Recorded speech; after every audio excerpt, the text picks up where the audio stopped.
bisa jadi sampel. Ada yang pakai simple random, misalkan pakai kocokan arisan gitu, atau pakai angka ganjil, semua yang angka ganjil, atau pakai apa gitu ya. Tapi kalau yang non probability, ini memang dipakai hanya di kualitatif. Kualitatif itu pakainya non probability, yang artinya setiap orang, setiap populasi itu nggak punya kesempatan yang sama untuk bisa jadi sampel.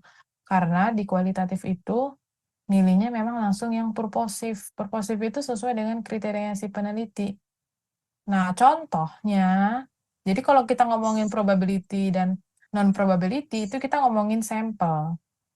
Ya, bukan ngomongin kita melihat kemajuan atau enggak, bukan. Kalau kita ngomongin purposif, berarti dia bagian dari non-probabilitas. Nanti dicek lagi ya, apa aja yang ada di non-probabilitas sama yang di probability. Saya Yang punya saya tuh probability. Bu, saya kan misalnya terapi akupuntur dan herbal terhadap salah satu kasusnya stroke iskemik gitu loh. Kan independennya kan ada dua ya, berarti akupuntur dan herbal. Independennya kan stroke gitu loh Bu. Terus gimana tuh caranya? Cara samplingnya atau cara apanya, Pak? Ya, samplingnya. Maksudnya Oh, kasusnya. Apa samplingnya saya gini. Berarti kan Bapak jenis penelitian apanya? Kuasi eksperimen bukan? enggak eksperimen posisi sih kualitatif sih tujuan saya. Tapi Bapak ada terapi nggak di situ? Ada perlakuan nggak? Ada perlakuan akupuntur dan herbal TCM, herbal gitu loh. Terus kasus tertentu, kasus stroke misalnya. Sudah lampau atau baru akan dikerjakan? Ya akan kerjakan baru mau dikerjakan gitu loh Bu. Ya, berarti Bapak masuknya ke kuasi eksperimen, ya kan? Harus ada eksperimennya berarti. Nah, ya kan Bapak ada perlakuan. Eksperimen itu kan ada perlakuan, ada tindakan, ada yang dilakukan, Ya gitu. tindakan. Harus itu loh Bu, dipantau terus di hasilnya. Iya dong, dilihat perkembangannya. Berapa lama Bu kita pantaunya berapa gitu? Tergantung dari teori Bapak. Misalkan tadi penyakitnya apa gitu. Tadi apa Stroke penyakitnya? misalnya ya. Nah, Terapi kalau akupuntur secara dan herbal kalau terhadap secara teori akupuntur untuk penyakit tersebut biasanya itu berapa lama baru ada perubahan. Nah, cari dulu teorinya. Berarti nanti dibuat misalkan sebulan. Sebulan tuh misalkan ada 4 minggu dan pasiennya berapa orang Bu minimal ya? kalau Bapak mau Satu pakai bisa. kalau Bapak pakai kuota sampling boleh. Misalkan sedapatnya Bapak yang ada di klinik. Oh gitu ya. Oh Mm-mm. dua atau tiga terserah ya. Itu yang Boleh. dipantau ya. Ya, betul. Bu, Ya. jangan banyak-banyak, Bu. Kita kan Terima kasih. kerjaannya akeh, Bu. Dua Iya. aja, Bu, cukup. Oh, belum beres oh berarti. Berarti kan Kalau susah. perlu satu aja, Bu. Kalau boleh lanjut dulu ya. Masih banyak Monggo banget. Bu. dilanjut, Bu. Masih ada 3 slide lagi. 5 slide lagi. 5 PPT maksudnya ya, bukan slide ke depan. 5 PPT lagi ini. Nah, Bapak Ibu, balik lagi ke sampelnya kualitatif. Kalau kualitatif itu purposif ya, jadi udah ditentukan sesuai dengan kriteria si peneliti. Contohnya kayak Bu Betty tadi, ibu menyusui, yang menyusuinya kurang lebih 3 bulan terakhir kah, atau 4 bulan terakhir kah. Nah, itu semua ditentukan oleh si peneliti. Nah, yang tadi saya bilang, kan awalnya kita udah ngitung-ngitung ada 6 gitu ya. Nggak taunya udah saturasi nih. Udah cukup di orang kelima juga datanya udah saturasi gitu ya. Berarti ya udah, itu yang dikatakan kesesuaian atau appropriateness. Jadi berdasarkan pengetahuan dan pengalamannya si informan yang kita tanya itu hampir sama semuanya, udah sama, ya udah di stop. Jadi nggak perlu banyak-banyak. Itu kalau di kualitatif. Nanti kita tinggal nambah informan lainnya gitu ya. Misalkan tadi kayak saya bilang terapis yang lain kah atau suaminya kah gitu ya. Yang kedua, cara menentukan sampel di kualitatif itu dengan kecukupan. Jadi memenuhi kategori yang berkaitan dengan topik penelitian sampai nggak ada informasi yang barunya. Sampai tidak ada informasi yang baru. Jadi kalau nanti di orang ke-10 masih ada informasi yang baru dari semua daftar pertanyaan itu, ya masih lanjut wawancara mendalamnya. Cari lagi orang dengan kriteria yang sesuai dengan penelitian kita. Ini tadi, purposif tadi. Nah, ini strategi validasi, Bapak Ibu. Kalau di kuali itu caranya gini. Ada triangulasi, ngomongnya sih triangulasi ya kalau di kualitatif. Yang pertama ada yang sumber, yang kedua metode, yang ketiga itu analisis, yang keempat itu data. satu-satu ya. Kalau triangulasi sumber, jadi itu orang yang ditanya itu berbeda gitu, bukan si informan utama kita. Jadi kita bisa cross check dengan orang yang lain. Contohnya kayak tadi ya, terapisnya kah atau suaminya kah gitu ya. Kalau triangulasi metode berarti kita nambah mix. Contohnya tadi awalnya mungkin kita wawancara mendalam, ibu-ibu menyusui itu. Mungkin kita perlu FGD, yang kita nggak tahu ya. Semua tergantung dari si peneliti. Wawancara mendalam tadi udah dapat misalkan 6 ibu gitu ya. Tapi kayaknya kurang deh. Kita harus FGD, berarti kita harus ngumpulin lagi ibu-ibu menyusui, lalu kita buat apa ya, diskusi kelompok gitu ya. Nah, baru nanti ini baru boleh dikatakan adalah triangulasi atau metode validasi gitu ya. Atau mau antara wawancara mendalam dan observasi aja boleh. Nanti observasi pun ada banyak jenisnya Bapak Ibu. Ada yang kita ikutan masuk ke dalam dan si orang yang kita teliti itu kita nggak tahu bahwa kita lagi meneliti. Ada yang dari awal kita kasih tahu bahwa saya sedang observasi gitu ya.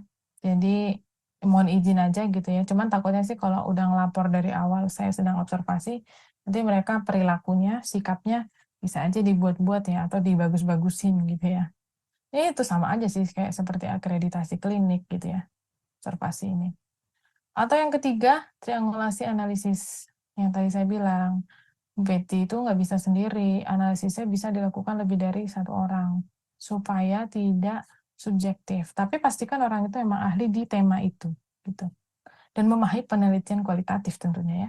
Yang keempat, triangulasi data. Bisa kita minta umpan balik dari informan ya, kalau misalkan ada data. Ada misalkan, Bu Betty mau cross-check datanya itu pakai buku KIA kah, atau buku pemeriksaan selama ini, atau buku periksa bayinya kah gitu ya, tentang BAK-nya atau apanya, pokoknya whatever lah, KMS-nya kah, apapun kah, yang memang berhubungan dengan tema kita gitu. Nah, triangulasi ini nggak harus tempat-tempatnya Bapak Ibu untuk memvalidasi data kualitatif kita. Jadi bisa pilih, misalkan Bu Betty tadi mau triangulasi sumber aja Bu, jadi nambahin yang kita wawancara, misalkan nambah suaminya kah, atau terapis di klinik saya, yang memang bantu juga ya memberikan terapi, ya boleh gitu. Atau saya mau nambahin Bu eh, LGD ya, biar repot, silakan gitu ya. Atau saya maunya nambah Bu, misalkan saya triangulasi sumber satu sama yang analisis itu lebih bagus lagi. Jadi penelitian ini benar-benar valid gitu. Yang analisisnya ada, nambah lagi ahlinya, terus nambah juga sumbernya dengan wawancara suaminya kah atau terapisnya kah gitu ya. Terus nambah lagi Bu, mau lihat buku KIA-nya sama KMS-nya gitu misalnya contohnya ya. Berarti banyak banget kan cara validasinya, keren ini penelitiannya. Nah, sedangkan untuk kan ada validasi, ada reliabilitas ya Bapak Ibu. Kalau Bapak Ibu semester lalu kita belajar SPSS, semoga masih ingat ya. Mungkin Pak Marjuki yang masih ingat ya. Kan sudah saya ajarin ya, cara memvalidasi dan reliabilitasi sebuah kuesioner. Kalau misalkan ada 15, 1 sampai 15, terus setelah diuji rupanya ada 5 yang nggak valid dan nggak reliable, berarti ini nggak akan ikut. Berarti kita dalam kuesioner itu hanya ada 10 pertanyaan. Baru inilah yang akan dipakai untuk penelitian kita gitu. Tapi kalau di kualitatif beda Bapak Ibu. Caranya gini reliabilitasnya. Dengan cara kita melihat atau mengamati video yang digunakan dalam penelitian kalau kita pakai video. Tapi karena kalau wawancara mendalam FGD itu kan pakai tape recorder atau pakai HP, kan di HP ini bisa ya ngerekam ya, cuman suara gitu kan. Nah, berarti cara reliabilitasnya dengan cara mendengar itu berulang-ulang kali, beberapa kali. Lalu yang ketiga dengan cara memeriksa kembali transkrip dari audio recorder atau dari HP Bapak Ibu. Jadi ketika kita udah menulis transkrip, kita ulang lagi sambil dengerin recordernya, kita baca lagi sambil dengerin itu. Pastikan. Itu namanya reliabilitas di dalam kualitatif. Nah, sekarang kita ke jenis-jenis penelitian ya. Ini ada studi kasus. Studi kasus itu menyajikan deskripsi, catat ya, yang mendalam dan lengkap Jadi udah mendalam dan lengkap ya. Tidak hanya sekedar rata-rata air gitu doang, enggak. Udah dalam lengkap. Karena namanya juga studi kasus. Kasus itu benar-benar saya pegang dari awal sampai akhir. Saya mengikuti dari day by day-nya. Dari setiap terapi ke terapi berikutnya. Misalkan sebulan tadi harus 12 kali, ya berarti sebulan itu seminggu 3 kali, saya ikutin terus semuanya, perkembangannya. Mendalam dan lengkap. Dan pastinya catatan Bapak Ibu itu harus lengkap. Jadi nggak sekedar, oh kalau tadi mungkin indikatornya cuma tekanan darah toh ya. Jadi ada 12 nanti data tentang tekanan darah gitu doang. Oh itu bukan studi kasus. Berusaha sembuh dengan rutin minum obat dan beroperasi dengan tenaga kesehatan, pola tata laksana dan kepercayaan. Sebelum masuk rumah sakit, klien beragama Muslim dan rajin beribadah 5 waktu, terkadang ikut acara keagamaan. Saat masuk rumah sakit, klien mengatakan, ingin Halo Mbak Naza. Mbak Naza. Di atas tadi sudah ada tulisannya agama atau tidak? Agama Islam kan ya? Ya bocor.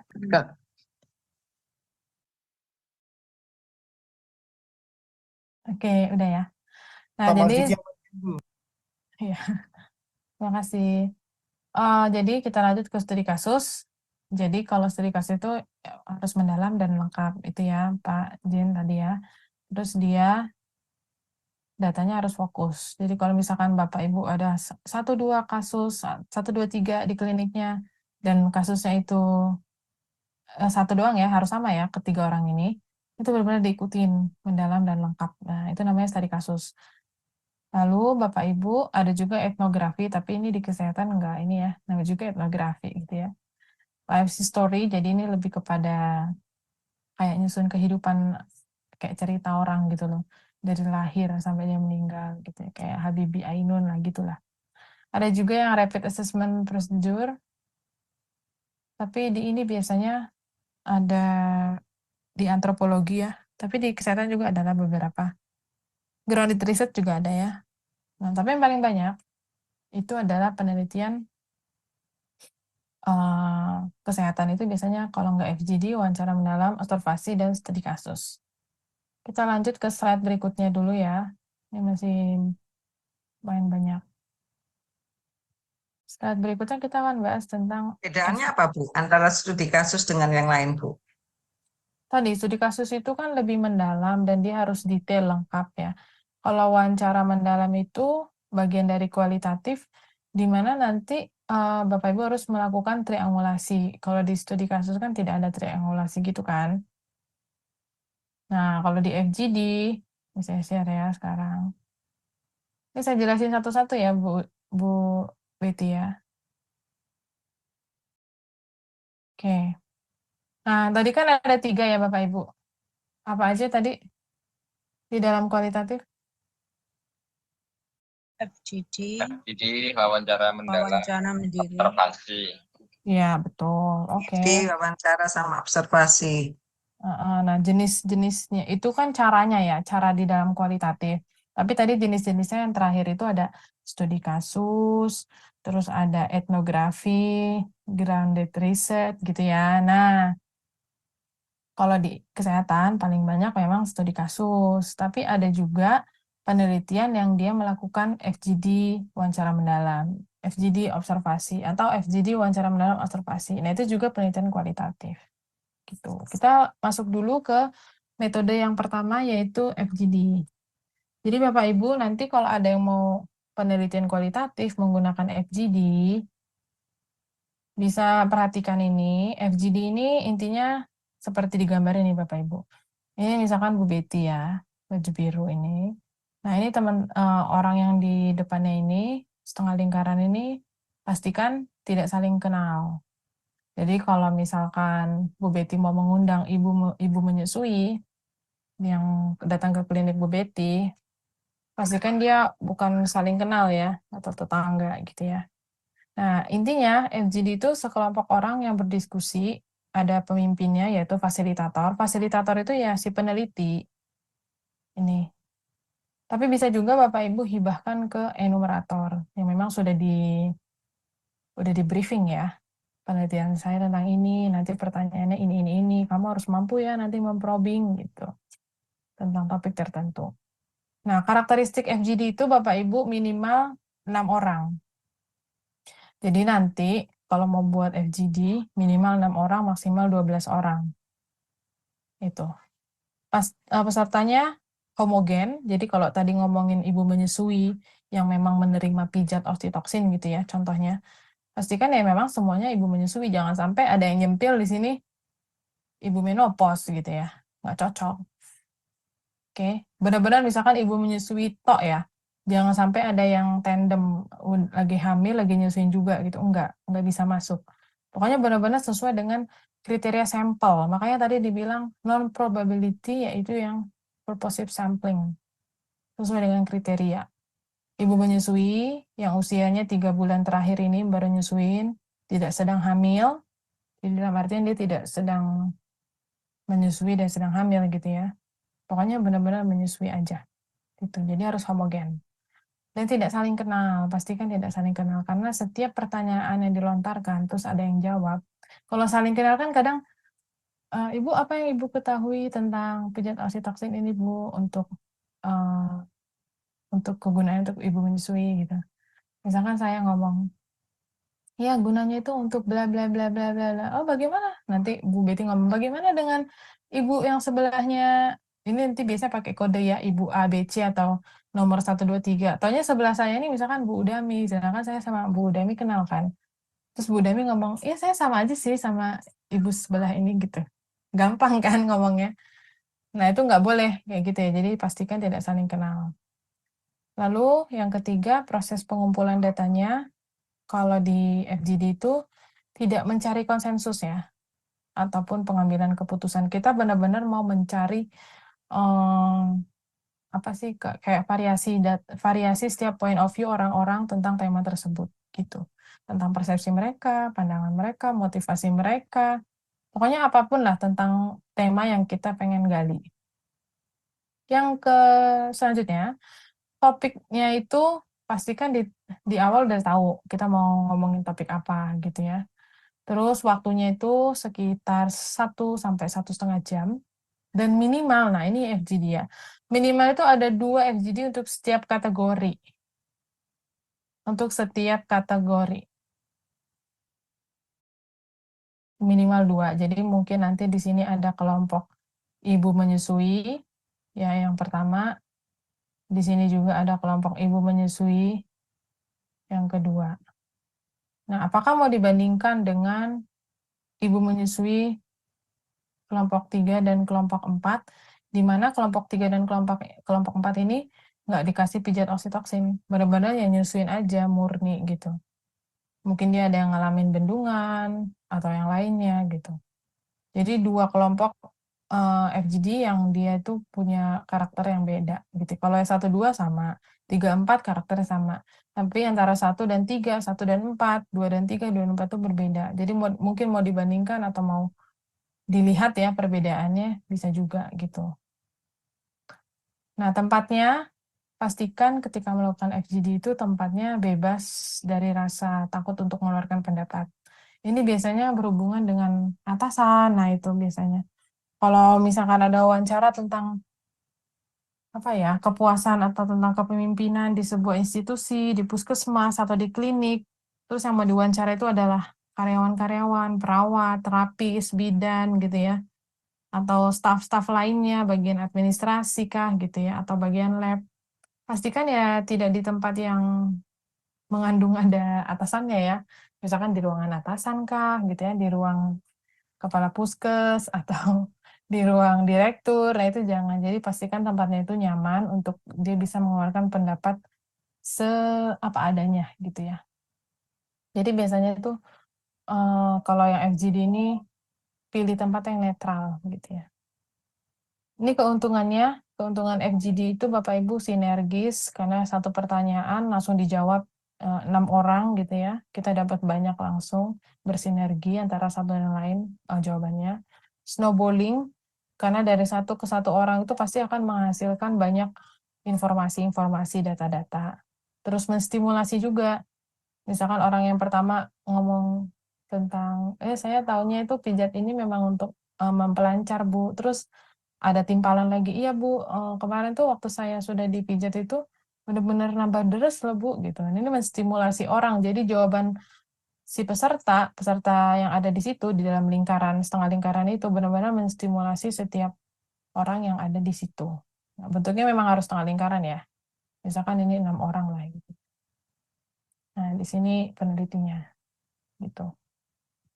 Terus security karena hanya orang-orang itu aja yang tahu dan biasanya lebih spontanitas, nggak takut dibandingkan wawancara mendalam ya. Kelemahannya karena FGD itu cepat dan murah dalam artian sekali itu selesai udah kan Bapak Ibu nggak ada penelitian lagi kan, nggak butuh waktu lama gitu. Nah kadang tuh bisa memunculkan ya dugaan-dugaan gitu ya, makanya tadi perlu yang namanya validitas dengan analisis, menambah analisis yaitu dari orang lain yang paham tentang tema tersebut. Yang kedua, mudah dilaksanakan tapi interpretasi datanya sulit. Kenapa sulit? Karena dari 1 sampai 6 orang ini kan pasti banyak ya jawabannya. Dan itu bisa kemana-mana gitu ya. Apalagi kalau ditambah terstimulasi, terus itu tadi snowballing gitu kan. Atau ada yang spontanitas. Ketika nanti dibuat matriksnya, datanya memang benar-benar variatif gitu ya. Lalu yang ketiga, fasilitator atau si peneliti itu harus terampil. Dalam artian, ketika melakukan FGD di sini, si peneliti ini atau si fasilitator tuh harus mampu memimpin diskusi itu. Jangan sampai yang ngomong Bu Stella mulu, setiap apa yang dijawab Bu Stella mulu paling dominan. Nggak taunya Bu Udami diem aja, ya udahlah ngalir aja gitu. Nah itu jangan sampai ada yang dominan dan jangan sampai ada yang nggak pernah bicara. Jadi semuanya harus rata. Itu semua tergantung dari si fasilitator, kemampuan dia untuk memimpin diskusi itu. Lalu ini persiapan-persiapannya. Nanti kalau Bapak Ibu ada yang penelitian FGD silakan tentukan dulu jumlah kelompoknya minimal 2 kelompok untuk setiap kategori. Lalu yang kedua bahasan kelompok itu bervariasi. Bahasan kelompok bervariasi karena kan dia 2 kelompok yang berbeda. Yang ketiga sampai tidak ada informasi baru atau saturasi. Jadi kalau misalkan tadi kelompok 1, 2 ini kira-kira udah saturasi, yang di sini saturasi, di sini saturasi, ya udah stop. Terus yang di kelompok sebelahnya dengan kategori yang berbeda juga udah saturasi ya stop. Tapi kalau masih benar-benar banyak banget variasinya, ini nambah lagi di sini.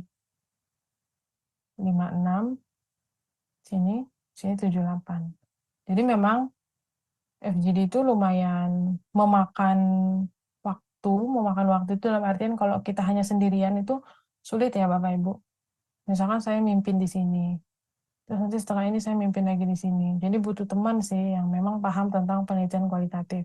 Misalkan saya di sini, Bu Betty di sini, Bu Udami nanti di sini, Pak Marjuki di sini, kompak ya. Nah nanti kalau masih saturasi, lanjut lagi. Saya udah punya bagian. Oh nanti saya harus pindah ke sini, ke kelompok 5. Stella di sini, Bu Betty di sini gitu. Nanti kalau udah cukup, sudah saturasi, udah stop.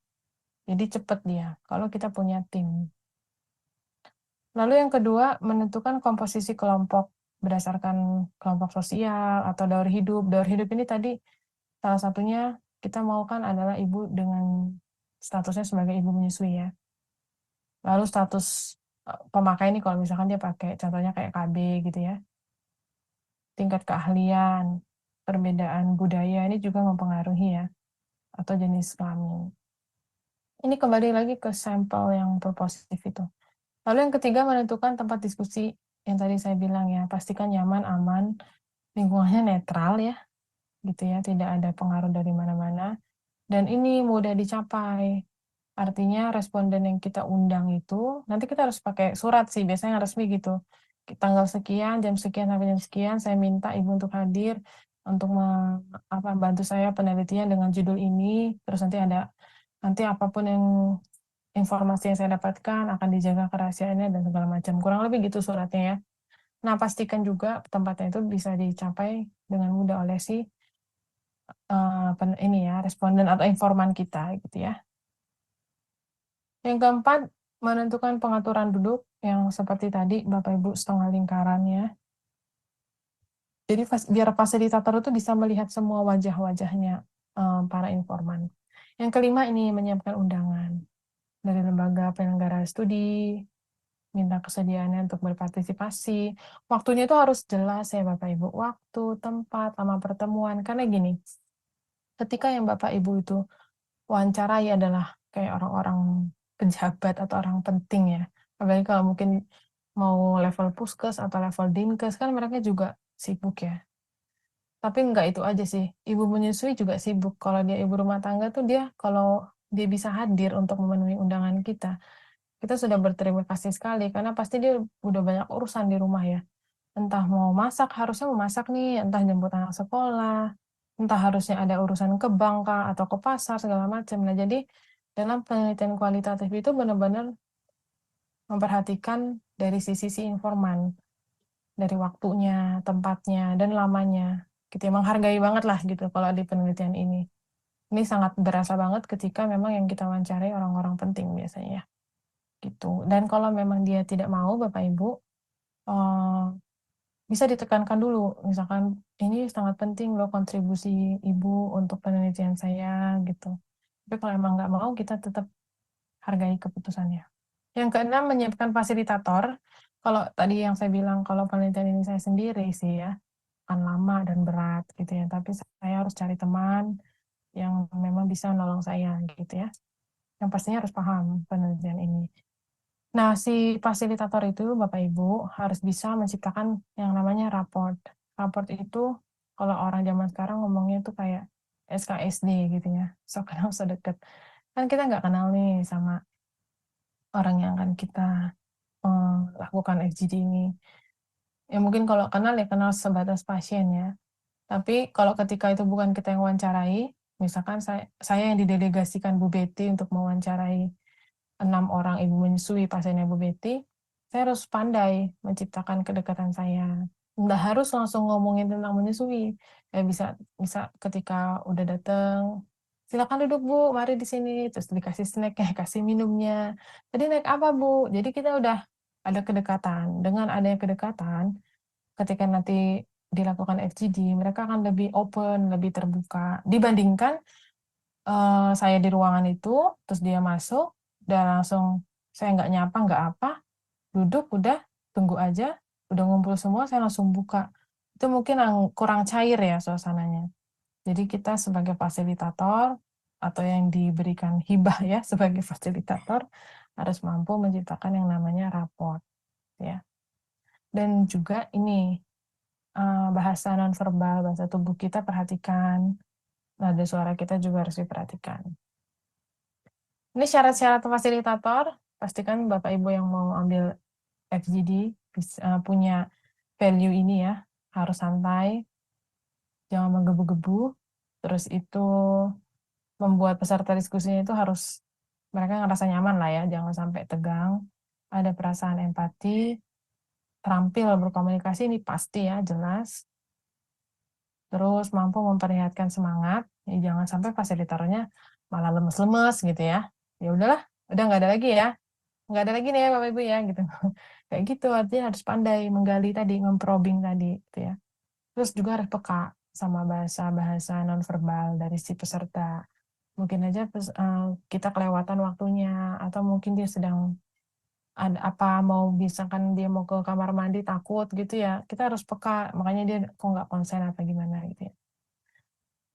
Yang ketujuh, nah biasanya di sampingnya fasilitator itu ada notulennya, notulis ya, si pencatat.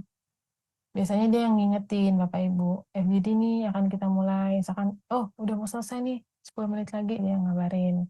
Jadi misalkan di sebelah saya ada Bu Dami ini yang nyatet-nyatet, walaupun kita punya tape recorder, Bu Dami juga bantu nyatet poin-poin pentingnya aja gitu ya. Walaupun nanti waktu buat transkripnya harus sesuai dengan apa yang keluar dari tape recorder. Kalau misalkan ibunya ada gitu ya, itu juga kita tulis gitu di dalam transkrip ya, jadi kayak skenario gitu.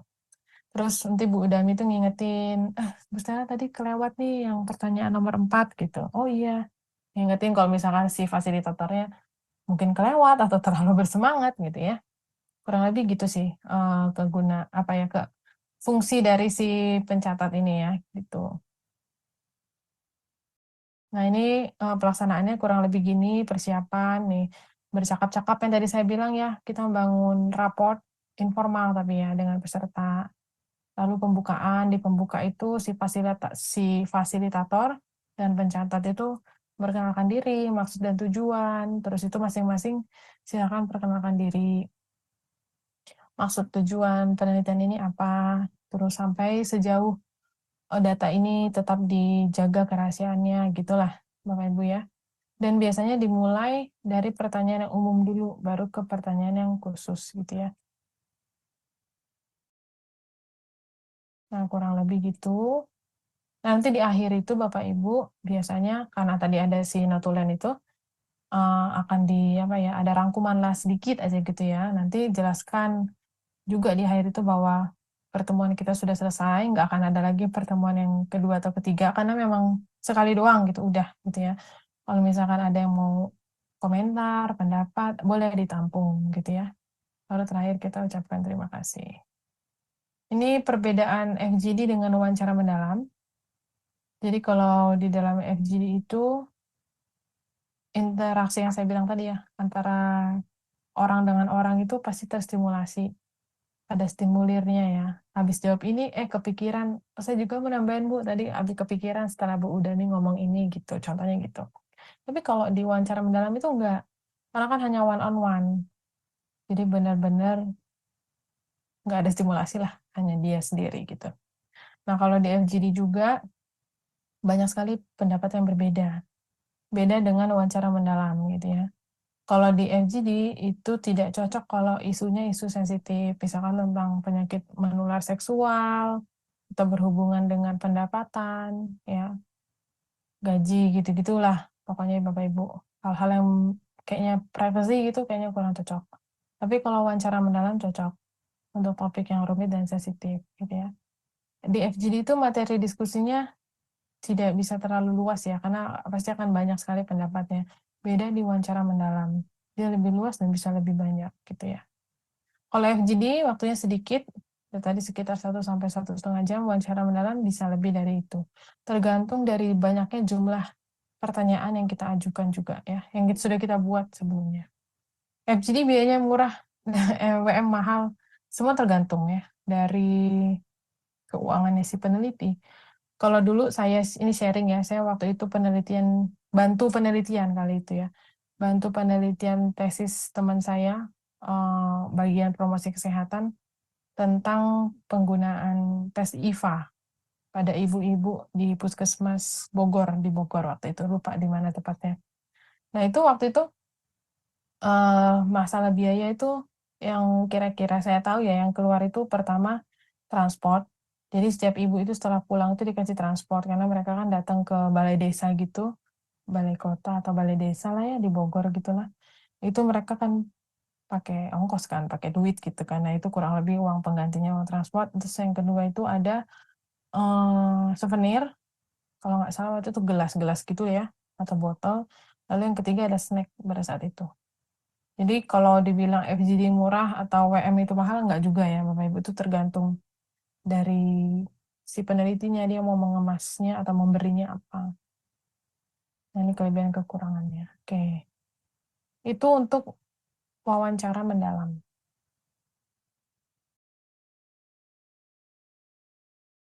Ada 2 lagi ya. Saya lanjut ke wawancara mendalam atau in-depth interview. Nah, wawancara mendalam ini, kalau ini tadi cara memilih berapa sampelnya berdasarkan dengan saturasi. Sama dengan FGD, cuman kalau FGD kan kita per kelompok ya, kalau ini per orang. Gitu ya. Apa itu wawancara mendalam atau in-depth interview? Wawancara mendalam itu kegiatan memang kita mau menggali informasi yang mendalam tentang pengetahuan, pandangan, kepercayaan, pengalaman, persepsi gitu ya tentang suatu hal. Nah, ada 2 macam, ada unstructured interview, ada semi-structured interview. Nah, kalau yang unstructured interview Ini biasanya tidak terstruktur gitu ya Bapak Ibu, dan banyak digunakan pada pengumpulan data kultural antropologi. Nah, biasanya peneliti itu punya ide tentang satu topik yang ingin dia teliti. Dia cuma menggunakan topik list saja gitu. Misalkan yang pertama nanti mau nanya apa, budaya, yang kedua nanti mau nanyain kebiasaan. Nanti seingat dia aja gitu. Itu unstructured. Informal biasanya, seperti conversation gitu ya. Dan di sini harus ada kemampuan probing juga gitu ya, harus tahu kapan melakukan probing gitu.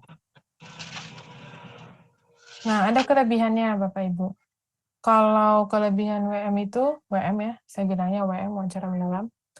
Wawancara itu dapat mengetahui perbedaan setiap individu, setiap orang-orang itu tentang suatu hal yang memang dia sedang teliti. Lalu peneliti punya banyak waktu untuk dia tanya-tanya gitu ya, tentang sama si informan tentang yang pengen kita tahu. Yang ketiga, untuk menciptakan raport tadi yang saya bilang kedekatan itu secara informal sebelum wawancara mendalam harus dilakukan. Itu kalau di wawancara mendalam FGD itu harus seperti itu ya, ada raport gitu ya. Lalu kalau di WM itu untuk topik sensitif bisa ya, yang tadi saya bilang tentang seks kah, politika, budaya kah gitu ya, agama kah gitu. Nah, tapi ada kelemahannya kalau yang ini tadi. Karena dia unstructured itu, yang ini tadi, unstructured interview, jadi dia nggak punya format toh, kan unstruktur tuh, nggak punya pedoman.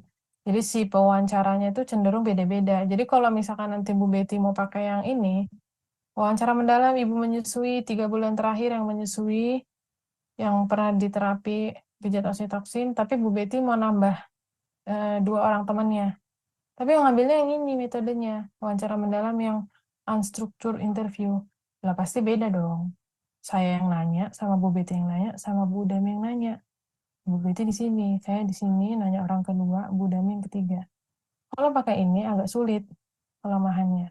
Nanti setiap wawancara, si peneliti akan beda-beda. Nah, nanti di analisanya sulit sekali menyamakannya gimana. Sedangkan kan tadi kita harus saturasi kan, baru kita berhenti orangnya. Kalau cukup 3 orang ini udah ada pedoman wawancaranya, dan pas kita analisis ketiganya ini saturasi, datanya berdasarkan topik list-list pertanyaan yang sudah disusun, ya udah nggak usah banyak-banyak, 3 cukup. Tinggal nanti di triangulasi, entah mau triangulasi data kah, bahkan pakai buku KIA, KMS, atau mau triangulasi nambah sumber kah, kita wawancara juga suaminya, suami ibu menyusui satu-satu nih kan, Bu Betty 1, saya 1, Bu Dami 1, atau pakai metode nambah misalkan dengan observasi kah atau yang lainnya. Itu. Ada juga yang semi struktur interview, dia ada pedomannya, ada pedoman wawancaranya. Nah, ada jenisnya lagi, ada yang in-depth atau fokus interviews. Ini untuk mendapatkan informasi yang lengkap dan rinci sehingga topik dapat dipahami. Dan ini pakai pedoman wawancara semi terstruktur. Nah, yang kedua, ada studi kasus. Nah, untuk mengumpulkan informasi secara komprehensif, gunanya ya, sistematik dan mendalam tentang kasus yang diminati. Coba balik lagi ke tadi kan saya jelasin studi kasus itu harus lengkap ya kan. Nah, ini juga di sini ngomong komprehensif, sistematik, mendalam, lengkap dan mendalam, itu yang di awal tadi ngomong. Ini lebih ini lagi komprehensif berarti kan menyeluruh, sistematik berarti kan selama kita ngikutin itu harus tersusun ya, atau berurutan gitu. Hari pertama gimana perkembangannya, pertemuan yang kedua gimana, pertemuan yang ketiga, dan selanjutnya sampai misalkan tadi 12 kali gitu ya. Dan pastinya harus mendalam. Lalu kasus kasus yang dalam studi kasus itu bisa orang, bisa juga kejadian, bisa juga penyakit. Nah, kebanyakan ini tuh Bapak Ibu pengennya penyakit. Bisa juga program, organisasi atau apa gitu ya. Lalu yang studi kasus ini juga sangat bermanfaat bila si peneliti kita itu benar-benar memahami masalah tertentu. Masalah ini emang saya menggeluti ini. Saya benar-benar memang saya ahlinya di sini gitu, di akupuntur. Saya ahlinya benar-benar di herbal. Contohnya gitu ya. Jadi benar-benar harus udah terkonsentrasi di situ. Ada juga life stories ini yang tadi ya Bapak Ibu. Kayak personal biografi gitu lah. Kelebihannya apa sih yang semi terstruktur interview? Yang pastinya udah ada pedoman. Pedoman wawancara itu kan gini Bapak Ibu, ya misalkan ini kertas, temanya udah manfaat pijat oksitosin pada ibu menyusui, udah ada list pertanyaannya, misalkan sini ada 30 pertanyaan, terbuka ya, bukan tertutup, pertanyaan terbuka. Enak, nanti Bu Betty tinggal menyamakan persepsi bersama peneliti yang lain atau enumnya Bu Betty. Ini ya, Bu Stella, Bu Dani. Pokoknya nanti nanyanya ini. Kalau mau nge-probing kurang lebih arahnya ke sini, kalau pertanyaan nomor 1. Pertanyaan nomor 2, kalau nanti mau memprobing arahnya ke sini, kurang lebih gitu. Jadi ketika nanti menganalisis, itu lebih mudah. Karena kita udah punya list pertanyaan. Jadi ketika dibuat matrik, dijembrengin, begini. Ini pertanyaan 1. Apa, pertanyaan nomor 1 ya. Ini orang pertama, orang kedua, orang ketiga, orang keempat. Nah, gini nanti tinggal pertanyaan yang pertama tentang apa yang diketahui tentang pijat oksitoksin. Nanti kan ini transkrip nih bahasanya yang dari tape recorder ditulis di sini bla bla bla bla kata orang pertama, kata orang kedua bla bla bla bla bla, kata orang ketiga bla bla bla, keempat gitu. Nanti kita teliti. Oh, yang pertama itu kurang lebih kita garisin ya, pakai stabilo kalau di print, tapi kalau di laptop yang langsung dikasih warna aja. Kurang lebih sama ya dengan yang nomor 2, cuman bahasanya beda gitu, jadi diwarnain. Kalau ada yang berbeda, silakan diwarnakan dengan warna yang berbeda. Tapi ada kelemahannya juga Bapak Ibu untuk wawancara mendalam. Wawancara mendalam itu butuh waktu untuk mengembangkan pedoman wawancara. Jadi benar-benar pedoman wawancara itu harus dibuat sejak awal sesuai dengan tujuan penelitian kita apa. Jadi di kualitatif itu harus jelas dulu yang pengen kita ketahui mendalam itu tentang apa, sehingga ketika membuat butir-butir pertanyaan dalam pedoman wawancara, pertanyaan kita itu benar-benar tertuju ke sana, nggak ngalur ngidul kemana-mana. Kurang lebih seperti itu.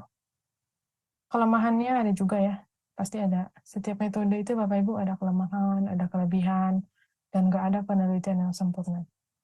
Ada kalau di wawancara dalam, ada perbedaan antara apa yang dikatakan dengan apa yang dilakukan. Jadi kalau mungkin manis di bibir gitu ya, beda di tindakan. Itu termasuk dalam aspek perilaku. Makanya biasanya ditambah observasi, triangulasinya dengan observasi.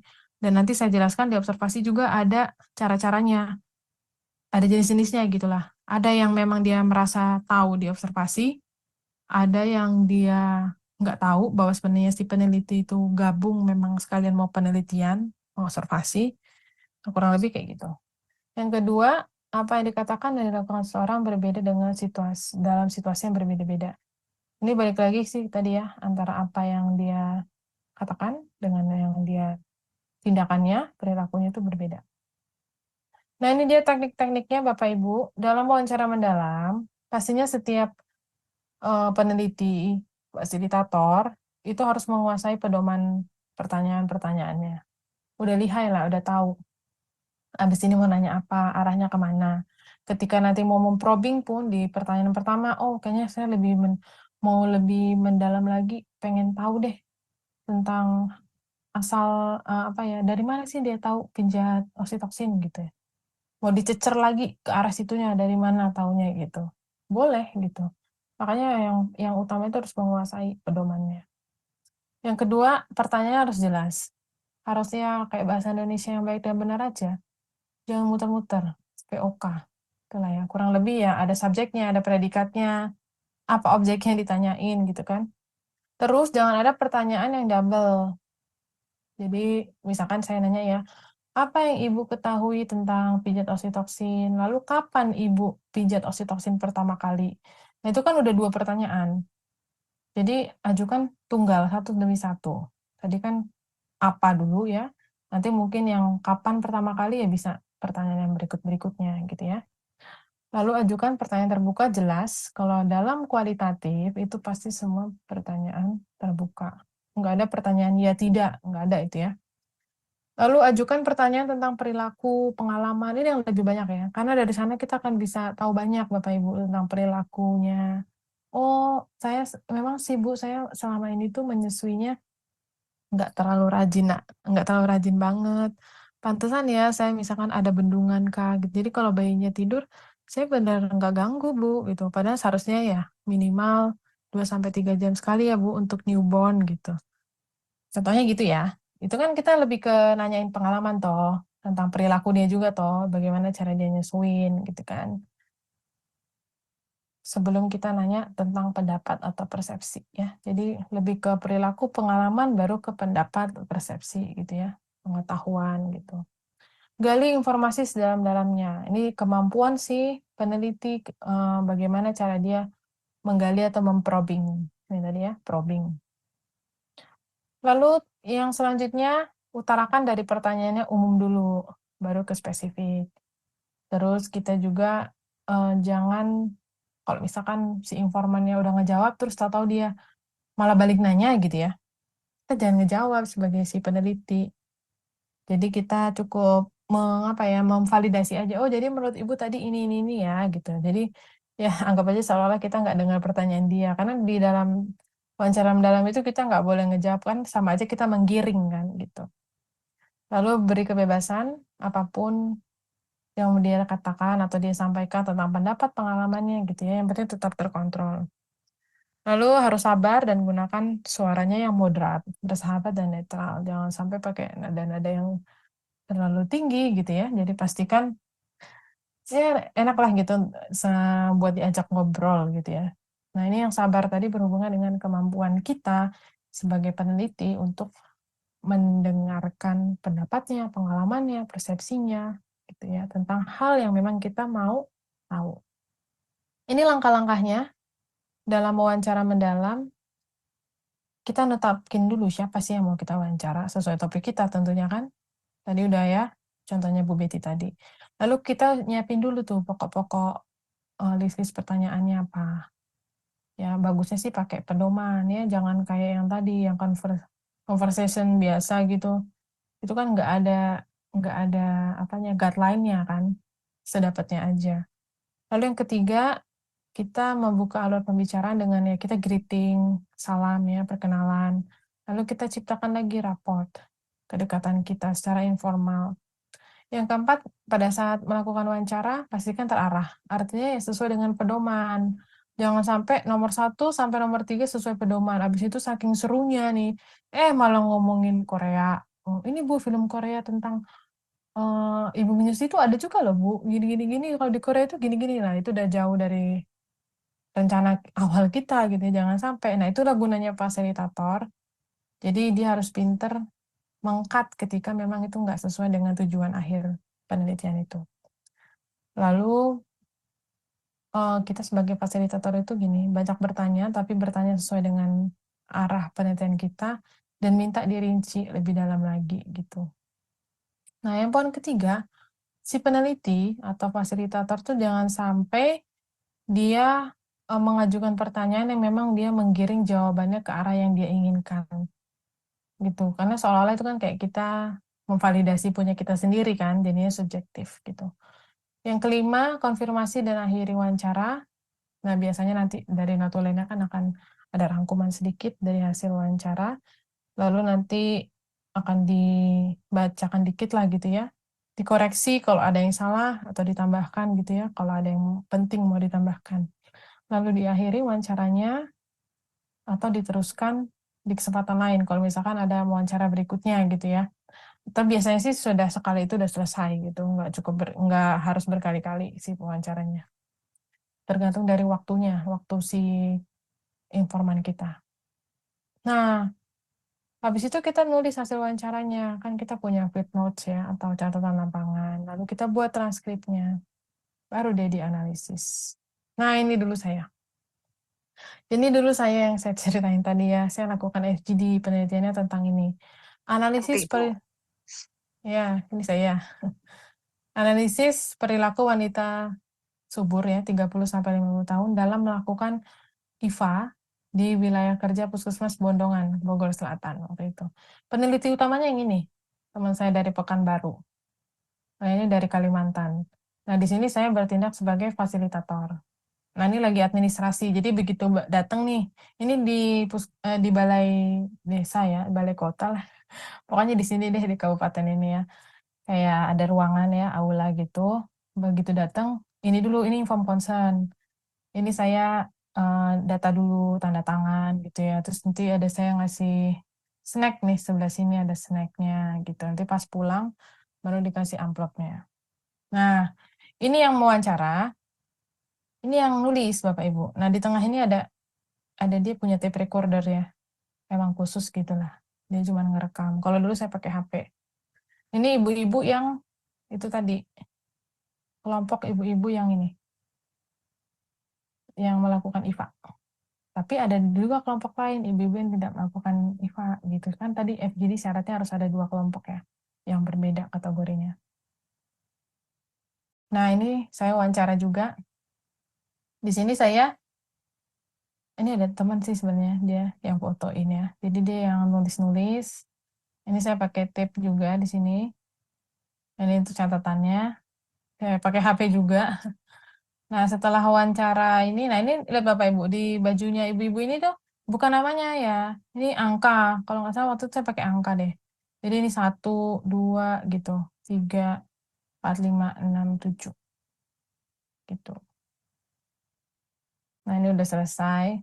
Udah, ini ada bagi-bagi gini ya Bapak Ibu, di akhir itu kita ngasih tanda terima kasih lah gitu ya, karena sudah hadir, sudah berkenan untuk ditanya-tanya tentang IFA lagi gitu ya. Ini semua homogen, jadi kelompok yang tes IFA gitu. Nah, itu FGD. Satu lagi yang terakhir tentang observasi.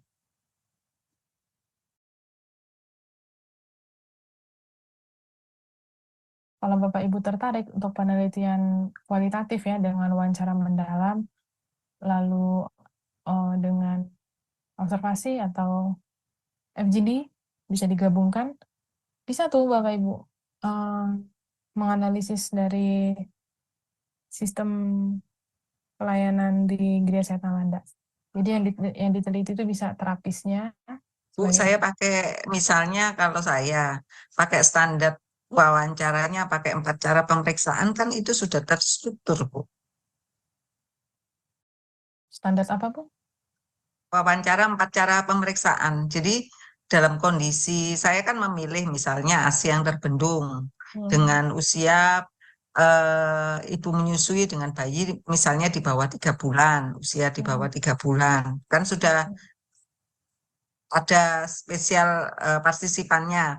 Ya. Kemudian saya menggunakan untuk wawancara mendalamnya, menggunakan semi terstruktur yaitu cara pemeriksaan, yaitu pengamatan, kemudian wawancara, kemudian perabaan itu Bu, untuk melihat apakah benar pasien tersebut dengan posisi ASI yang terbendung seperti kriteria pada mengasuh pada bab 2. Oh, bukan Bu. Kalau itu kan lebih kepada itu kan kayak SOAP ya, kayak asuhan jatuhnya Bu Betty. Itu bukan masuk ke dalam yang saya maksud hari ini ya. Studi Jadi kasus Bu. Kalau masuk studi kasus bagaimana Bu? nanti ada saya kasih contohnya ya. Oh ya Bu, Contohnya baik. yang keperawatan kebetulan yang saya share. Ya baik Bu. Nah, ini Terima kasih. observasi ya. Observasi ini kita lebih kepada melihat gitu ya, cara ngumpulin datanya, pengamatan gitu, langsung pada sasaran. Observasi itu merupakan memberikan informasi tentang perilaku nyata yang sesungguhnya ya, dari atau indikator perilaku. Jadi kalau diwawancara itu kan lebih gampang lah gitu ngomongnya ya, tapi ketika diobservasi itu kan lebih nyata, benar atau tidaknya gitu ya.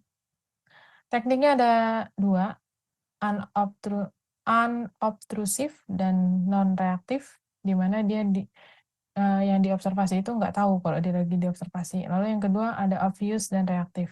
Dia tahu gitu ya, sedang diobservasi. Lalu ada 3, observasi partisipan, tipe-tipenya ya, partisipasi, tidak terstruktur, dan terstruktur. Nah, ini yang partisipasi dulu ya. Ini banyak dipakai oleh antropolog. Jadi peneliti itu ikut berpartisipasi kegiatan masyarakat tertentu. Dia pengen tahu apa yang dia ingin ketahui gitu ya. Jadi dia ikut masuk ke dalamnya. Jadi contohnya kalau mau pengen tahu budaya atau kehidupan masyarakat Baduy, ya dia hidup di situ juga, jadi seolah-olah masyarakat Baduy gitu, hidup kesehariannya bagaimana dari pagi sampai malam ngapain aja sih gitu, dan seterusnya ya. Ada kelebihan, ada kekurangan juga. Pastinya itu kalau kita udah nyemplung ke dalam satu budaya atau satu kelompok itu, nggak mungkin hanya sehari kita bisa dapat gambaran, ya mungkin butuh beberapa hari baru bisa mengetahui. Nah, ini ada dimensi observasi dari partisipasi ya. Jadi yang pertama peran dari observer. Jadi ada dia sebagai observasi, partisipasi sepenuhnya. Jadi si observer, si peneliti, itu berperan sebagai bagian dari masyarakat, di mana subjek peneliti itu berada. Jadi kayak tadi ya, masyarakat Baduy. Tapi dia nggak menyembunyikan peran dia sebagai peneliti. Pokoknya dia cuma pengen gabung aja ke masyarakat itu, ngikutin kegiatannya, tanpa dia tahu kalau sebenarnya dia itu seorang peneliti, gitu. Tanpa orang Baduy itu tahu, contohnya gitu. Lalu yang kedua ada observasi partisipasi sebagian. Jadi perannya si peneliti atau observer dan partisipasi sama besarnya, 50%, 50%. Sedangkan yang C, onlooker atau observation as outsider. Kalau yang ini tuh observernya itu tidak melakukan interaksi dengan masyarakat setempat. Dia benar-benar diem aja, ya lihat aja gitu ya, mengobservasi, dia nggak ada bicara, nggak ada apa gitu. Tapi bisa juga dari pakai video, kamera, atau one way mirror screen. Yang kedua, ini hubungan observer dengan subjek penelitian. Ada overt, yang pertama, di mana subjek peneliti itu tahu kalau dia lagi diteliti atau diobservasi gitu ya. Dan dia tahu siapa sih yang lagi mengobservasi saya gitu ya. Observasi tidak diketahui oleh semua sasaran observasi, tapi hanya diketahui oleh beberapa orang aja. Itu yang overt. Ada juga yang covert. Covert itu subjek penelitian kita tuh nggak tahu kalau dia lagi di observasi. Lalu yang ketiga, ini penjelasan tentang tujuan penelitian. Ada 4 di sini, Bapak Ibu. Ada full explanation. Kita jelasin tujuan penelitian ke semua orang yang kita lakukan observasi. Ada yang parsial, tidak seluruhnya. Ada yang covert, jadi dia nyamar atau sembunyi gitu ya, tujuan penelitiannya. Ada juga yang false explaining, jadi tujuan penelitian yang sesungguhnya itu nggak dikasih tahu apa yang sebenarnya dia mau ngapain gitu. Nah, lama observasi itu biasanya dia terbatas ya. Jadi kalau kita tentukan 1 jam ya udah 1 jam, itu single observation. Ada juga yang several observation, di mana dia beberapa kali selama waktu tertentu. Misalkan kayak kita mau observasi pasien gitu ya, selama 1 bulan, ada 12 kali kesempatan datang gitu ya, kita sekalian mau observasi. Berarti nanti di laporannya ada 12 kali laporan tentang observasi itu. Nah, sekalinya observasi itu berapa lama kita mengobservasi, 1 jam kah, 2 jam kah gitu ya. Ada juga yang long term observation, observasi dilakukan berkali-kali dalam waktu yang lama, misalkan 1 bulan, terus-terusan gitu ya, atau 1 tahun terus-terusan. Nah, dari sisi fokus observasi yang kelima ini, ada narrow focus, observasi hanya pada satu elemen, satu komponen. Kalau misalkan yang tadi mau observasi masyarakat Baduy, tapi lebih kepada bagaimana cara mereka mencari makan gitu ya, karena mereka kan tidak ada listrik gitu ya, pokoknya internet juga nggak pakai gitu. Gimana sih cara mereka untuk bertahan hidup? Hanya pengen tahu tentang itu aja gitu. Itu narrow focus. Lalu yang kedua, expanded focus. Fokus observasi dapat diperluas dari faktor atau variabel yang telah ditetapkan sebelumnya. Jadi dia bisa berkembang gitu ya. Tidak hanya dari 1 atau 2 variabel. Lalu yang ketiga ada broad focus. Ini lebih holistik ya. Dari situasi, tatanan, subjek gitu ya. Ini biasanya di penelitian grounded research. Nah, ini memilih tempat observasi. Bila dilakukan di tempat observer bekerja atau pernah bekerja, itu kurang valid. Karena kurang dapat dipercaya. Pasti ada unsur ya, kayak senioritas gitu ya. Nah, jika terpaksa dilakukan, sementara waktu observer harus keluar dari tempat tersebut sampai observer dianggap orang asing oleh masyarakat setempat. Masalah dalam observasi partisipasi. Nanti pasti akan ketemu ya Bapak Ibu masalah-masalah dalam mengobservasi. Nah, nanti bisa dilihat di sini kalau misalkan semakin lama observer di tempat penelitian mungkin akan bias gitu ya. Ini ada observasi tak terstruktur yang open observation. Jadi dia posisinya sebagai pengamat, penonton lah gitu ya daripada partisipan. Nah, sasarannya itu tahu kalau dia lagi diamati, tapi apa yang diamati hanya diketahui secara umum gitu, nggak tahu secara detailnya dia ngamatin apa, kurang lebih gitu. Dan data yang dikumpulkan itu bentuknya deskriptif. Nah, sasaran observasi yang pertama ada tatanan, bisa juga orang dari lingkungan sosial tertentu, misalkan mau tadi tahu etnis tertentu, kelompok umur tertentu, dan lain sebagainya ya. Nah, ini ada kegiatan dan perilaku juga bisa diobservasi. Interaksi informal dari kegiatan tidak terencana, bisa ya. Nah, kalau misalkan kita masuk ke dalam budaya tertentu, pastikan juga kita bisa menggunakan bahasa masyarakat setempat ya. Nah, kita lanjut ke unstructured observation ya. Ini tidak menggunakan panduan observasi. Jadi nggak dispesifikasikan gimana sih objeknya gitu yang mau diobservasi. Fokusnya itu cuma berkembang dari waktunya aja, lihat dari waktu penelitiannya aja. Nah, ini persiapannya. Lalu nanti di akhir ada catatan lapangannya atau field notes-nya. Pastikan di observasi itu ada ini semua ya, Bapak Ibu. Waktunya kapan, tanggal, hari, jam, terus tempatnya di mana. Terus itu kalau ada kata-kata kunci atau akronim dicatat juga. Peristiwa demi peristiwa itu diamati apa yang dikerjakan, dilakukan gitu ya. Atau kalau ada interaksi juga dijelaskan. Oke, kurang lebih gitu ya Bapak Ibu untuk penelitian kualitatif dengan cara FGD, wawancara mendalam, dan juga observasi. Ini saya ada 2 contoh jurnal. Maaf Bu Stella, Ya Bu, ini nanti ada waktu untuk bertanya Mbak. ya masih ada karena saya juga masih ada 2 nih Bu mau Iya, jelasin. maksudnya betul itu. Atau teman-teman kalau mau bertanya bisa di chat aja, jadi nanti langsung bisa dijawab sama Bu Stella begitu. Boleh. Nanti kalau yang nggak terjawab dikumpulin, nanti saya jawab di grup yang itu ya Bu dan ya. Oke, boleh juga. Terima kasih Bu infonya. Ya. Ini saya buka dulu, ya, saya udah cari ada 2 ya kurang lebih. Kalau mungkin Bapak Ibu lihat contoh-contoh yang kakak kelas yang dulu-dulu gitu ya. Ya saya sih nggak bisa bilang gimana ya. Ada yang sesuai dengan kaidah, ada juga yang nggak sesuai. Kalau menurut saya ya sesuai dengan sehemat setahu saya dari ilmu yang saya dapat. Mungkin juga ilmu yang saya dapat masih sangat sedikit. Tapi ada beberapa yang memang agak kurang sesuai secara metode atau secara penulisan gitu ya. Yang tadi saya bilang penelitian itu kan nggak ada yang sempurna, terus berkembang, terus menulis juga kan nggak langsung sekali itu nulis langsung udah terbaik, teroke, kece gitu enggak kan Bapak Ibu. Jadi bisa itu bukan jadi contoh-contoh yang kakak kelas itu bukan jadi contoh plak-ketiplak gitu ya. Jadi tetap harus belajar hal-hal yang baru, ilmu yang baru. Boleh dicari-cari terus contoh-contohnya dari kampus lain pun nggak apa-apa, jadi tinggal menyesuaikan aja formatnya dengan kampus Nalanda.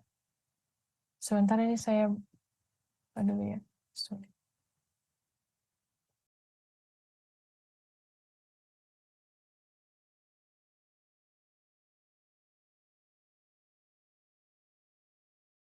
Minggu depan itu Bapak Ibu sudah mengumpulkan ini ya ceritanya. Kalau nggak salah sih gitu ya. Sudah ngumpulan bab 3. Tuh, yang ke depan. Belum Bu Stella. Iya Pak Bu Apen. Stella, saya bertanya sedikit Bu. Soalnya dibilang kita paham ya setengah-setengah paham gitu Bu. Saya yang Bu saya bahas Nggak itu apa-apa, kan hanya pelan-pelan aja, Pak. ini Bu, yang lagi Bu Stella bahas kan yang berkaitan dengan perilaku masyarakat tadi itu yang Bu Betty ya. Sedangkan kita kebanyakan kan dari awalnya Bu, dari awalnya kita sudah diinformasikan bahwa untuk proposal skripsi kita diwajibkan untuk memilih 2 modalitas terhadap penyakit tertentu Bu. Nah, Itu kata dalam siapa, hal Pak? Bu Ina waktu itu yang pertama Oh. sebelum masuk ke sesi skripsi ya. Jadi kita ikutin Bu jadinya Bu, terpaksa kan udah terlanjur. Iya, iya. Nah, saya pingin kan teman-teman juga ini saya mewakili kelompok 6 kan pada BIM juga. Bisa nggak Bu Stella ke depan kasih contoh tentang tema skripsi yang bersesuaian dengan anjuran pertama dengan terapi 2 modalitas terhadap satu kasus itu Bu. Mungkin dalam format yang lebih sederhana misalnya untuk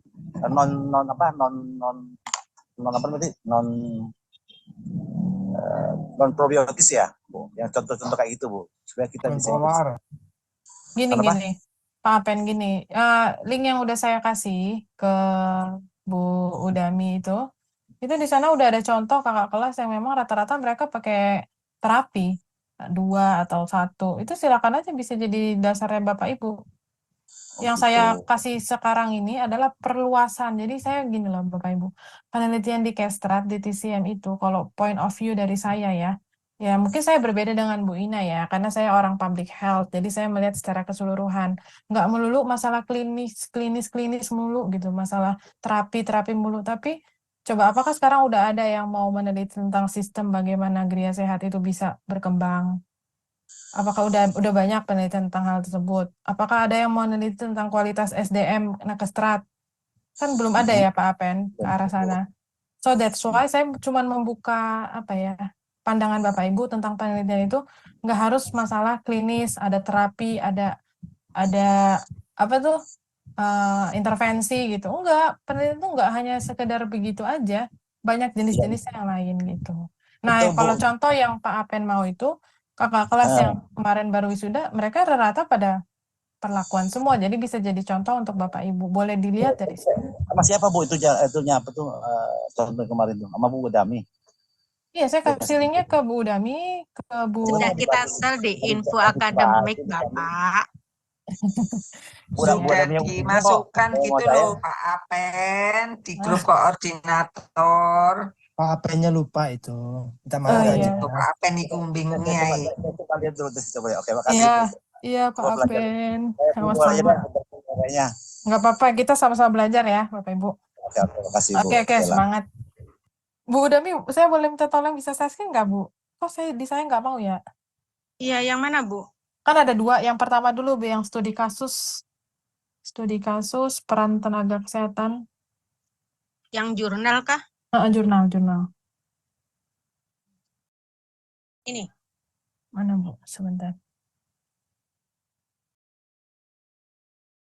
Mana Bu?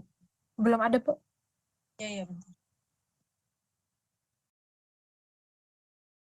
Bu, yang bab 2 belum direview ya, Bu ya? Nggak, belum direview Bu Fris kayak. Benar tuh Bu, ini benar ini. Wah, kita juga bingung tuh. Oh, Bu Fris gini punten kali ya, Bu Friska lagi cuti Bapak Ibu, lagi resepsi hari ini. Kemarin dan hari ini. Mungkin setelah itu kali ya, setelah minggu ini mungkin diberesin beliau. Saya juga nggak tahu kalau belum ada yang belum beres ya, rupanya. Nah, kok terus minggu depan udah mau dikumpulin bab. Udah lama. Bab 2 belum ada yang di ini Bu, baru bab 1. Oh iya. Bu Stella, Iya. saya kirim lewat email ya, bab 1 sampai 3 punya saya ya. Udah bisa boleh. Bu. Biar cepat maju ya. Minggu depan ya boleh. Minggu depan Yes, juga. biar saya cepat maju. Kalau salah kan saya langsung perbaiki Bu. Oke. Ya Bu, makasih. Email. Bisa Bu Udami? Kok di saya itu nggak bisa ya dibuka? Kenapa ya? Pak Gus Ntar, Bu, Rizal bisa cari. bantu nggak ya?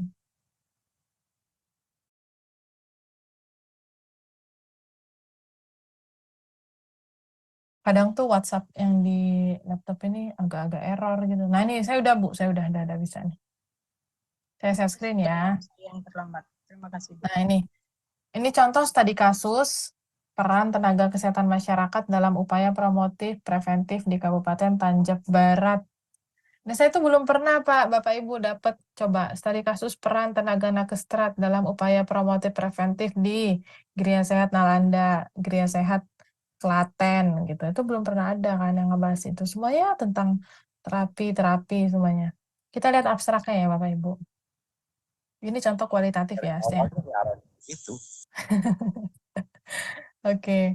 Nah, ini abstraknya. Tujuan penelitian ini untuk meningkatkan kesadaran, kemajuan, dan kemampuan hidup sehat bagi setiap orang agar terwujud derajat Kesmas yang setinggi-tingginya. Nah, kita lihat di sini dia penelitian kualitatif. Terus dia menggunakan studi kasus berlokasi di sini di Kabupaten Tanjab Barat. Nah, dia pakai purposive sampling kan, sesuaikan kualitatif pakai purposive, di mana dia udah jelas yang diteliti itu adalah tenaga SKM, sarjana kesehatan masyarakat. Ya, terus ada juga kompetensi lulusan, peran tenaga SKM, dan lain sebagainya. Nah, instrumennya itu dia pakai pedoman wawancara terbuka dan FGD, berarti dia pakai metodenya dua ya, wawancara mendalam dan FGD. Nah, analisis datanya pakai content analysis. Nah, ini kurang lebih untuk penelitian kualitatif yang studi kasus itu seperti ini. Ini bukan ngebahas penyakit, tapi ini ngebahas tentang bagaimana upaya mereka untuk ini nih, upaya promotif preventif. Tapi upayanya siapa? Si ini, tenaga kesehatan masyarakat yang lulusan SKM. Bisa juga kalau Bapak Ibu mau nanya yang para nakestrat, studi kasus peran nakestrat dalam upaya promotif preventif pada penyakit tidak menular atau non-PTM gitu kan, di Jakarta, contohnya gitu ya. Ya semua, kita pilih deh siapa nakestrat di Jakarta. Apa sih upaya promotif preventif yang udah dilakukan untuk misalkan menurunkan penyakit hipertensi, DM, pokoknya yang itu ya, PTM ya, penyakit tidak menular. Itu bisa juga jadi penelitian. Nanti kalau nakestratnya ketemu udah cuma 5 orang dan udah saturasi, ya stop gitu kan. Itu deh. Nah ini isinya seperti ini kurang lebih. Nah, ini saya udah kirim ke Bu Udami, nanti Bapak Ibu bisa jadi contoh juga. Kurang lebih seperti ini. Lihat metodenya di Bisa sini. juga, Bun. Oh udah, oke, thank you. Cara ngumpulin datanya dan hasilnya. Kalau di kualitatif itu kata-kata ya Bapak Ibu. Jadi dia seperti ini kurang lebih. Semuanya kata-kata. Gitu. Ini yang pertama. Tentang studi kasus itu ya, yang kita nggak ngomongin penyakit gitu. Nah, ada lagi studi kasus yang ngomongin penyakit. Saya buka dulu satu lagi. Kalau ini sih lebih kepada asuhan gitu ya, kalau saya baca. Kalau Bapak Ibu yang basically-nya kedokteran, keperawatan, kebidanan, kita dulu kan ada yang namanya kompre ya, Bapak Ibu. Nah, kurang lebih kayak gitu kalau di studi kasusnya. Nah, ini saya ambil dari Jurnal Keperawatan Medika. Ini studi kasus keperawatan medikal bedah pada Nyonya YS dengan dispepsia di ruangan Musdalifah Rumah Sakit Aisyah Pariaman. Nah, kalau Bapak Ibu yang basically memang orang kesehatan dan udah biasa buat asuhan-asuhan, kan dulu kita begini ya, judulnya, ambil satu kasus, terus orangnya satu aja, terus kita ikuti tapi dari awal. Kalau saya dulu di kebidanan, dari ngikutin ibu hamil dari trimester 3 sampai dia nanti menyusui, udah tahap menyusui bahkan sampai KB ibunya. Nah, Jadi, ini lebih enak, Bu. Satu pasien ya. iya. Nah, ini mantap, Bu. Nah, tapi harus Cocok detail. denganmu, Bu Betty. Ya, Cocok. Bu Nah, Betty Cocok gantian, ini, Bu Bu. Betty. Dengan Cocok. Untuk yang tua-tua itu enggak pusing, Bu. tapi harus Mantap. diikutin dari awal ya Bu Betty. Ya, Bu, tenang saja. Nah, Cocok ini. kalau di sini Bapak Ibu bisa lihat, dia kan kasusnya dispepsia ya. Nah, tujuan penelitiannya itu dia mau menerapkan asuhan keperawatan pada pasien dengan dispepsia di ruangan. Mungkin dia perawat kali ya di sini. atau dia mahasiswa mungkin di sini. Nah, peneliti ini pakai pendekatannya deskriptif dalam bentuk studi kasus. Jadi dia mendeskripsikan dari hari ke hari gimana Mantap ini. perkembangannya, apa yang terjadi, apakah ibunya nambah baik apa enggak dan segala macam gitu ya. Nah, hasil penelitian di penelitiannya ini ditemukan bahwa diagnosis keperawatannya yaitu bla bla bla bla bla gini ya. Nah, selama 5 hari penelitian masalah keperawatan teratasi rupanya dia sampai dia udah bisa pulang. Diikutin terus tapi day by day dan setiap harinya misalkan ada perubahan dari pagi ke siang atau siang ke sore atau ke malamnya benar-benar diikutin gitu ya. Nah, nanti ini bisa jadi salah satu contoh aja ya buat Bapak Ibu. Sebenarnya contoh-contoh lain banyak lah. Nah, ini dia menjelaskannya gini dia di hasilnya. Mana hasilnya? Sorry. Nah, ini. Nah, ini kasusnya. Sebentar, kita ke metodenya dulu. Ini pendahuluan. Kalau ngomongin pendahuluan, Bapak Ibu udah paham lah. Kayak bab 1 itulah pokoknya isinya. Nah, ini di kasus ini dia jelasin. Lihat, studi kasus, itu kan ada field notes-nya, catatan lapangannya gitu kan ya, seperti observasi. Tulis jelas Bapak Ibu, tanggal berapa, jam berapa, di mana, pasiennya pakai inisial, umurnya berapa, apa yang keluhan dia waktu itu. Semuanya dijelasin lah secara deskriptif. Kalau ada data, misalkan memang dia data numerik, tulis juga di sini. Nah, nanti kalau misalkan ada terapi yang Bapak Ibu berikan di sini, misalkan kayak akupuntur atau pijat gitu ya, terus ada yang mau diukur gitu ya di setiap pertemuannya, silakan mau dibuat tambahin tabel gitu boleh. Misalkan hari pertama, misalkan ya hari pertama itu harusnya dia nyerinya di angka misalkan 8 gitu ya, nyeri banget. Setelah diterapi apa gitu ya, akupressure kah atau apakah, di hari berikutnya diukur lagi skala nyerinya udah berkurang, misalkan di 5 kah gitu ya.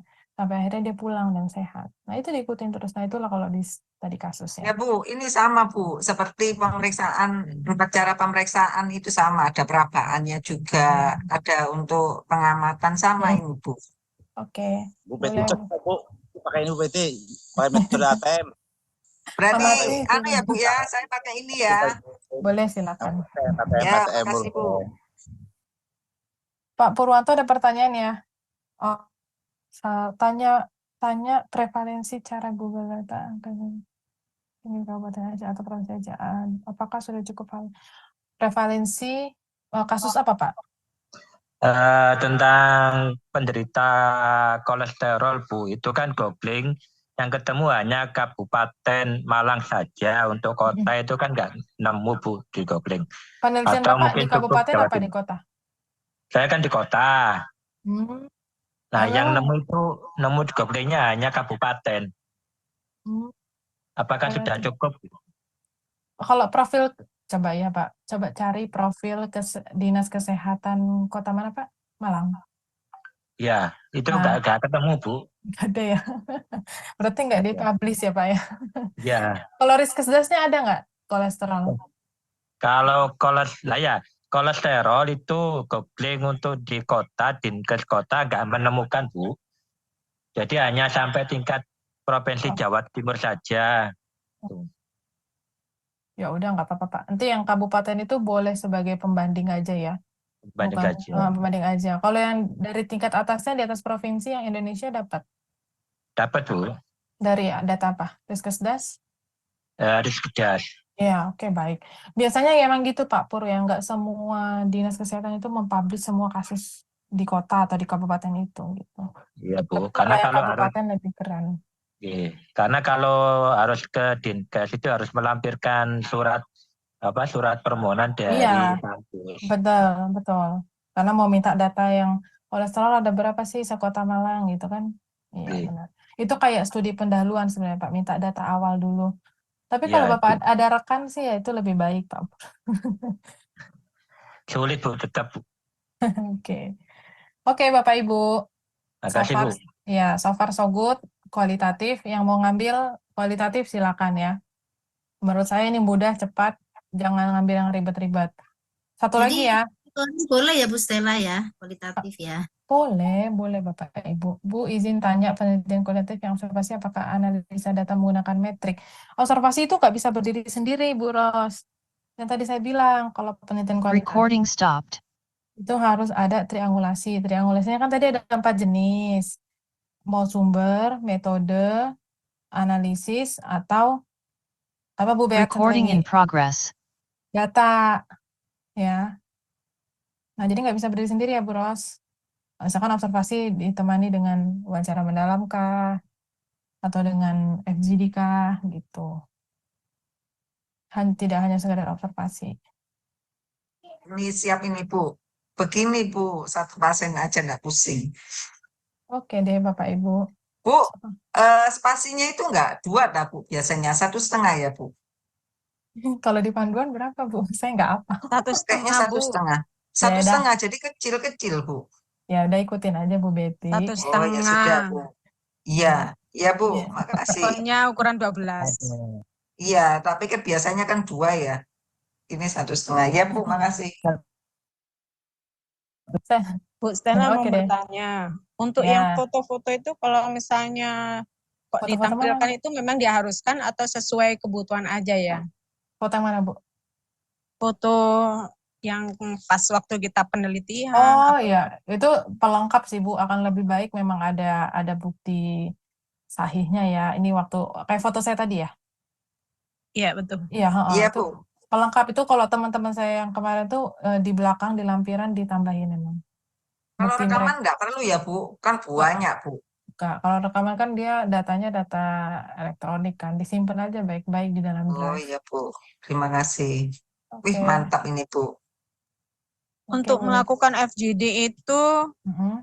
untuk undangan itu kita bikin sendiri atau lewat sekolah? Bu? Sendiri, peneliti yang buat. Tapi setelah Bapak Ibu melalui kaji etik dan ada surat dari kampus untuk melakukan penelitian. Misalkan tadi kan di Puskes kan, berarti dari kampus itu ada surat izin penelitian ke Puskes tersebut. Tapi dari kalau yang berhubungan langsung dengan ibu-ibu yang tadi itu si penelitinya yang buat surat. Baik-baik. Oke. Oke ya Bapak Ibu, saya sudahi dulu untuk sore hari ini. Semoga bermanfaat yang saya berikan kepada Bapak Ibu dan dilancarkan proses skripsi Bapak Ibu semua ya.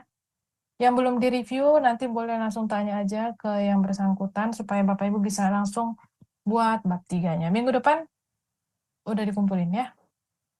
Terima kasih Bu Dami, saya kembalikan lagi ke Bu Dami. Baik, terima kasih Bu Stella dan terima kasih untuk ilmunya hari ini dan semoga kita bisa mengkelarkan skripsinya ya dengan sukses. Iya. Selamat melanjutkan pekerjaan Langsung dan wisuda. selamat keluar Zoom dengan tertib. Wassalamualaikum warahmatullahi Recording stopped. wabarakatuh. Ya, makasih Bapak Ibu. Terima kasih Bu Stella. teman-teman. Terima kasih Bu Dami.